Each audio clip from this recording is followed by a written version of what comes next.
দেখেন বন্ধুরা, আপনারা যদি এইভাবে বোতলের ভিতরে ভুট্টা ভরে মুরগিরে খাবার দেন, একটা খাবারও মুরগি নষ্ট করবে না। দেখেন কত সুন্দর করে মুরগি খাবার খাইতেছে, খাবার নষ্ট হইতেছে না। এটা দেখেন ভুট্টা সাফ করার জন্য বোতল কেটে একটা ফ্যান লাগাই দিল, ভুট্টা বাতাসে সাফ হয়ে যেতেছে। চাইলে আপনারা বুদ্ধিটা কাজে লাগাইতে পারেন।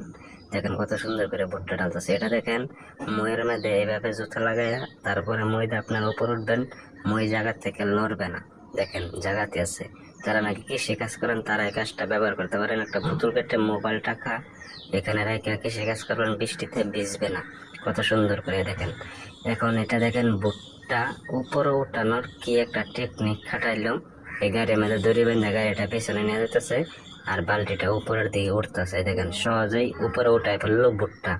এটা দেখেন ভুট্টা এখানে ছুটাইতেছে, মেশিন মধ্যে দিতেছে আর ভুট্টা আর কি ছুটে যাইতেছে। আর এটা দেখেন কচুর মধ্যে কিভাবে লাইট লাগাতে হয়। একটা বোতল কেটে বোতলের মধ্যে লাইটটা দিল। এখন দেখেন কত সুন্দর করে লাগিয়ে ফেলো। ভালো লাগলো, লাইক করুন।